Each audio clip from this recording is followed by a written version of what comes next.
In this first section of the mental status examination, we will learn about affect and mood. My name is Tom Field, and I produced and narrated this training series. Let's look at the overview. We will learn via a scaffolding process. In this section, we learn about affect and mood. In the next section, we learn about thought process and review affect and mood. In the third section, we learn about memory and review affect and mood and thought process, and so on. Included in each section are some embedded guided practice exercises. There is an end of training test at the conclusion of the 8 sections. I encourage you to follow the handout as we progress. You can use scrap paper for guided practice if you'd like. There's also a sheet provided for this. And as we view the video case studies during guided practice, there's going to be occasions when the client does not manifest an element of the mental status examination. In those cases, it is okay to indicate unable to assess. Let's look at affect. Affect is defined as an observable emotional expression, how the client presents to others. Affect has 2 features, range of affect and congruence. Congruence has 2 parts, congruent and incongruent, also known as superficial. Range of affect spans full or broad, which is known as normal or typical, to blunted or flat, which is known as abnormal or atypical. Full or broad affect is described as a full range of expression, again considered typical or normal. Let's look at an example. It's just been such a blur. We have so much going on at work. It's a lot of pressure, really. We have this safety inspection coming up, so, we're having to get all our files in order because part of that's an audit, and then, checking all the machinery to make sure everything's up to code and making sure everybody's training's up to date. It's just been a lot of work, and frankly, I've just been feeling a little overwhelmed, and the days have been kind of running together. This client describes feeling overwhelmed at work because of the pressure she's under at this impending safety inspection. Her internal emotional state is one of anxiety, of stress, of worry. And this is manifested in her external expression, her facial expression, for example, of her internal emotional state. For example, at the beginning of the video, the client sighs, shakes her head, raises her eyebrows, then scrunches her eyes, almost wincing when mentioning the safety inspection, and then frowning again when saying, "It's just been a lot of work." And so her external emotional expression is indicative of her internal emotional state. This is known as full or broad affect. Blunted or flat affect, in contrast, is a dulled range of expression. This is an associated symptom of depression, brain injury, and trauma. In contrast to full or broad affect, someone with a blunted or flat affect does not fully outwardly show their internal emotional state in a way that is observable, and so it's hard to know exactly what that person is feeling or experiencing. Let's look at an example. I lost my job at the hospital. They said I was drinking on the graveyard shift and a bunch of other stuff too. This person talks about losing their job at the hospital and for drinking on the graveyard shift. And as they speak, we might imagine that they might feel sad, perhaps, at losing their job, perhaps even worried about what the future might bring.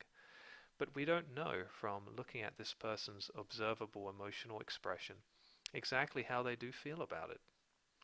The only facial movement we see is some raising of eyebrows, though this has little connection to content. This person's facial muscles barely move, and so it's difficult to know, just from observing him talk, exactly how he feels about losing his job. This is blunted or flat affect. Congruent affect is described as an appropriate emotional expression to the content being discussed. This is considered authentic, genuine, and integrated. Let's look at an example.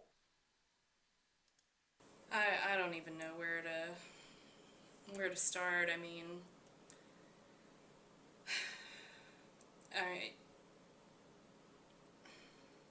mean this dog that I've had for so long, I so much can happen, and I can just go home at the end of the day, and Lucky's always there, and always, I just don't know how he got out, and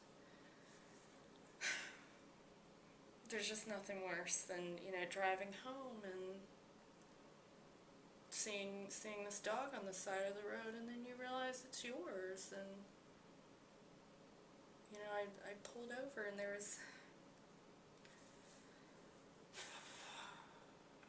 was just nothing I could do. I just don't know what I'm going to do now. This client is obviously upset at losing her dog. She seems to be sad. If you just view the current frame, you can see that her eyebrows are slightly upturned, and the corners of her mouth are turned down, and that sadness in her expressed emotion is consistent with what we would expect from her internal emotional state. We would expect someone who's lost their dog to be sad, perhaps even grieving. And so that consistency between expressed emotion and their internal state, their internal emotional state, is known as congruent affect. This is in contrast to incongruent affect, which is described as an inappropriate emotional expression to the content being discussed. This is considered inauthentic or superficial. Let's watch an example. So, the other night I was driving home, and I just looking forward to being at home, and just driving down the road, and there's my dog dead. I've been through so much with that dog. I don't know how I'm going to live without that dog.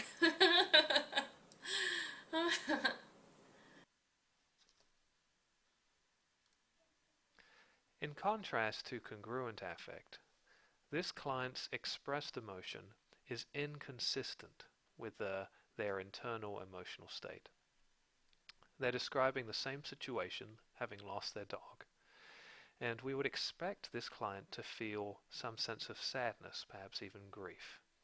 Instead, the client shows us smiles and laughs, and this expressed emotion is inconsistent with what we would expect from their internal emotional state. Indeed, their smiles and their laughter seems a bit forced, and so her affect is incongruent or inconsistent between expressed emotion and her internal emotional state. It's now time for some guided practice. In this first guided practice, you are going to code this client for range of affect, either full or broad, or blunted or flat, and then consider congruence. If the client has a blunted or flat affect, you do not need to code congruence, because it's hard to know whether their internal emotional state is being expressed congruently or not. If they have a full or broad affect, then you do need to indicate the congruence as well.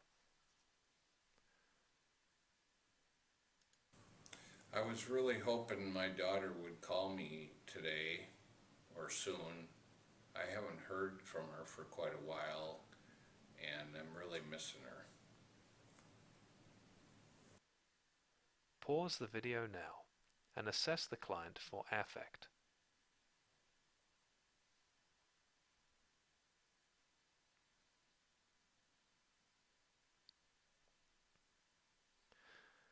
In this example, the client obviously has a blunted or flat affect. We don't see a lot of expressed emotion in their facial features or even in their vocal tone as they speak. And because it's unclear exactly what their internal emotional state is based on their expressed emotion, they have a blunted or flat affect. Let's try another example.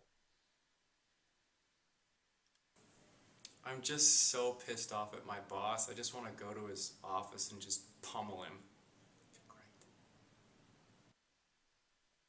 Pause the video now and assess the client for affect.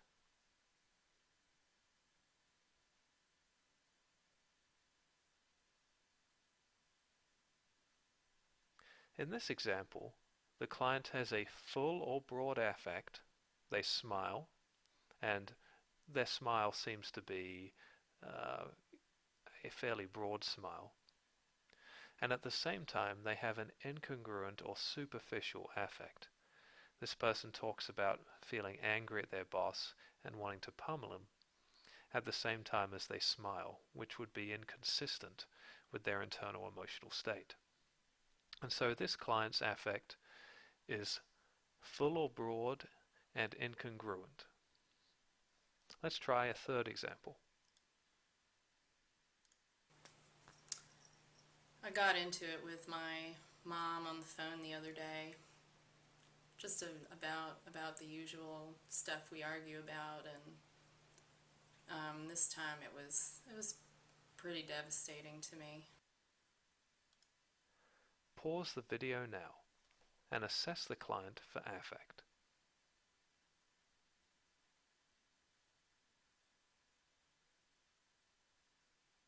Okay, let's see how you did this time.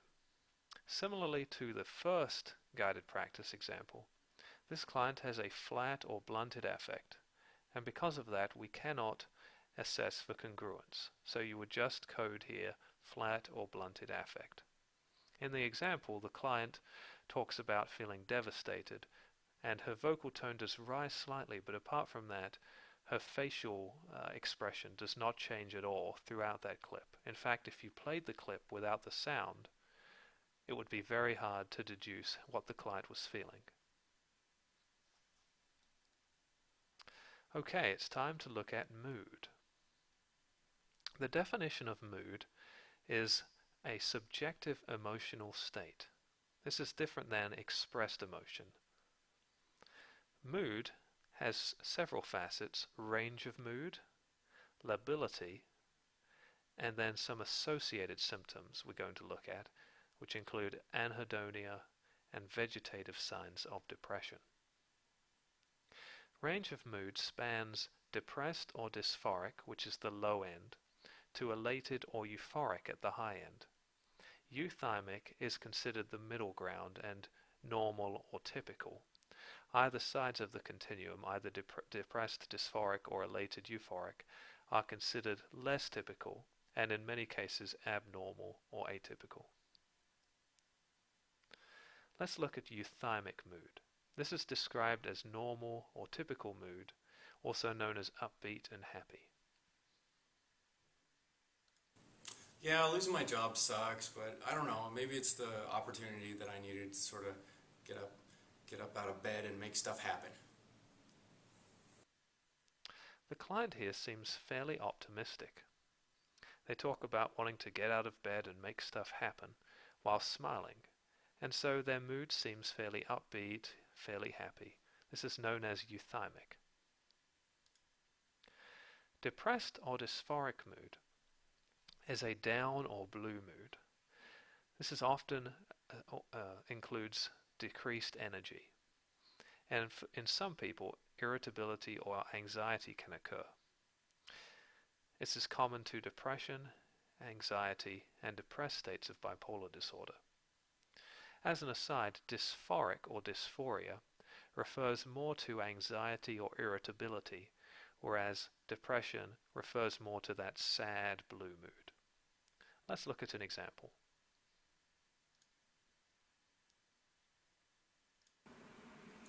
I can't see the point of coming here anymore. I still feel so low all the time. In this example, the client talks about feeling so low all the time. That content is indicative of a down or blue mood, a depressed mood. In addition, the client says at the beginning, I can't see the point of coming here. And their vocal tone seems slightly irritable. That irritability is another indicator of a more depressed or dysphoric mood. Lastly, the client seems to be looking down as they are talking a lot, and sometimes the act of looking down is also an indicator of a depressed mood. Elated or euphoric mood is described as an up mood. People often feel on top of the world when they're elated.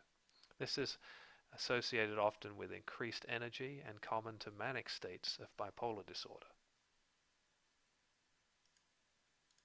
So I have to tell you about this. We did this amazing, it was like a relaxation exercise in my yoga class, and it was just so helpful. You get really relaxed, and we do all the deep breathing and stuff. And then we imagine that we're standing on this mountain, and we think of you let all the negative thoughts come to you, and you imagine each one turning into a feather, and then you blow it away.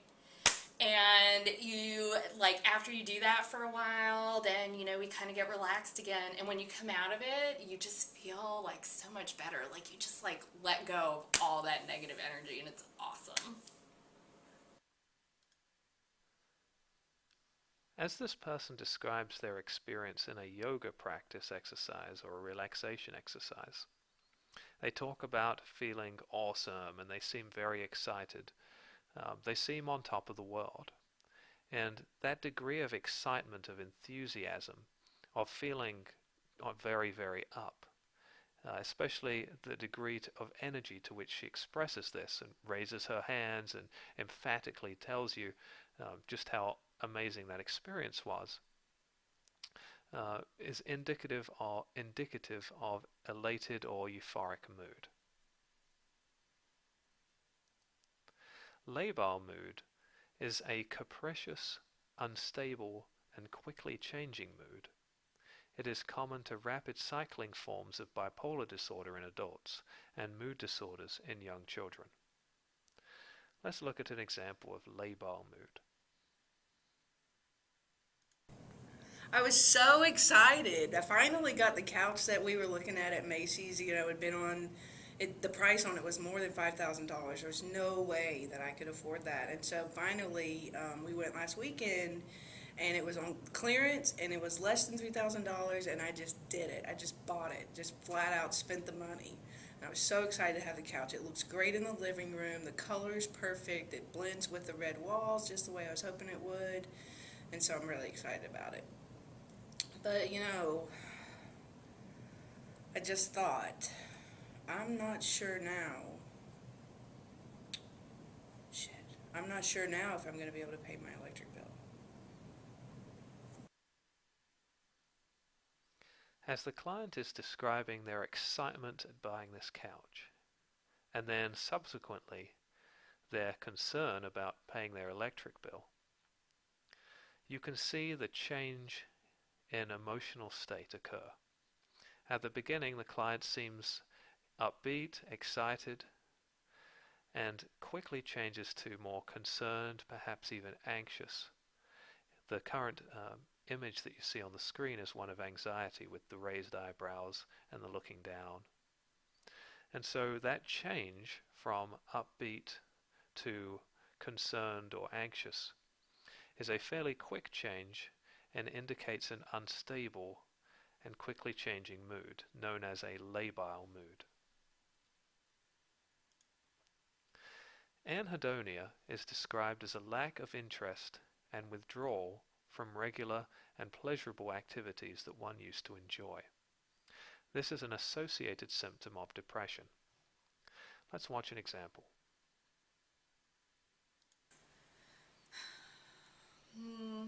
I guess, I used to be really into soccer, but, kind of played on a team and stuff, but I don't really do that anymore. It's a lot of effort, and, I have to get there and talk to people, and it just takes a lot of energy I just don't have anymore.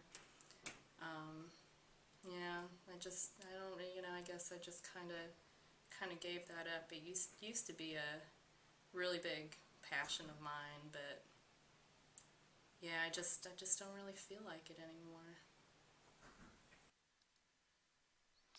In this example, the client talks about how she was interested in soccer, how that used to be a passion, but how she doesn't do that anymore, and how she has lost that passion because it takes too much energy.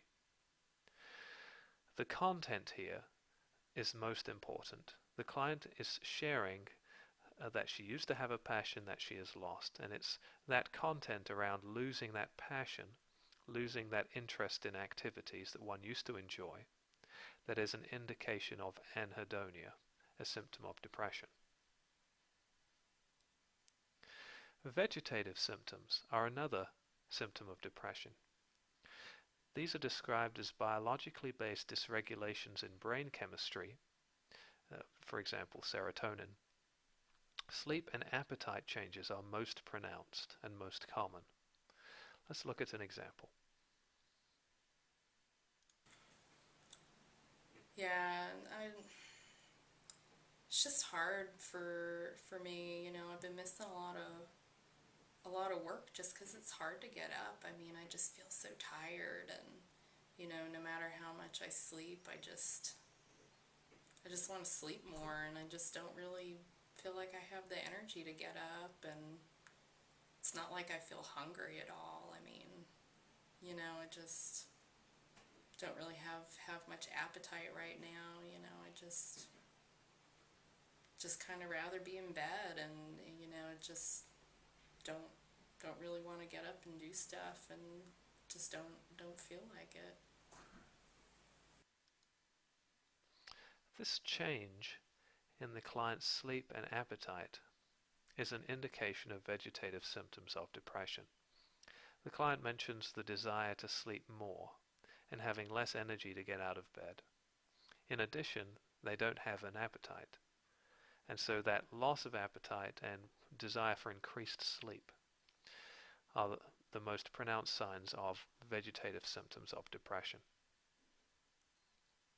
It's time now for some guided practice for both affect and mood.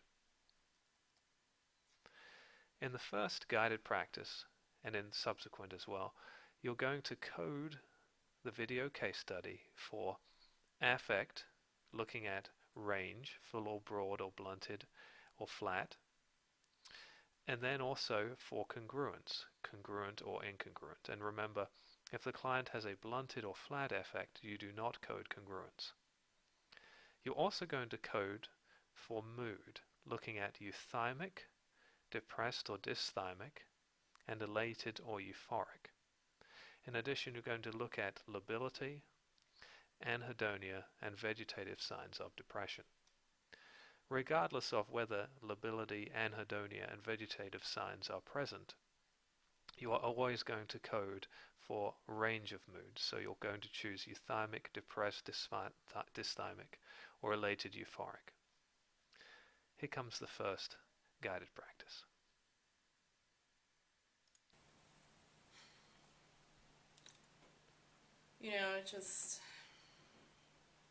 I just get really tired of being around people. I mean, it just takes so much effort, and I'd just rather be by myself.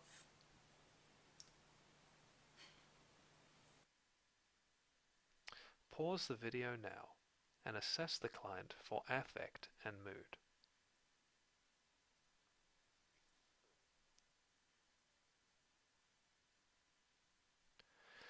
In this video, the client clearly has a flat or blunted affect. It's hard to know exactly what her internal emotional state is. And she talks about wanting to be alone, to isolate from people, which is an associated symptom of depression. And so we would code this as flat or blunted and depressed. We don't code congruence here because she has a flat or blunted affect. In addition, there's no indication of lability, of anhedonia, or of vegetative signs of depression. Okay, time to try your hand at another example.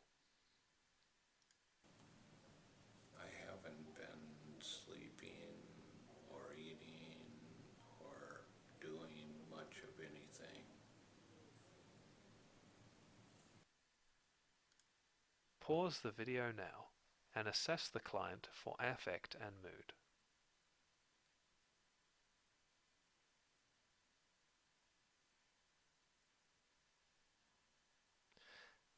In the second example, the client again has a flat or blunted mood, and they seem depressed with vegetative symptoms. Whenever vegetative symptoms are present, you will code depressed mood. This client talks about how they haven't been eating or sleeping, and that change in eating or sleeping is a sign of vegetative form of depression. And the lack of emotional expression in terms of their facial movements is part of the reason why they're coded as blunted or flat in their affect.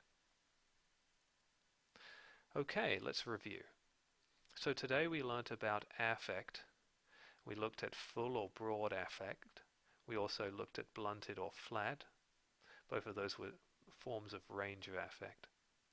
And we looked at congruence and looked at both congruent and incongruent types of affect. For mood, we looked at range of mood, which included euthymic, depressed or dysthymic, and elated or euphoric. And we also looked at how quickly mood changes, known as labile or lability, and some associated symptoms of depression, such as anhedonia and vegetative symptoms. This concludes the first section of the mental status examination training.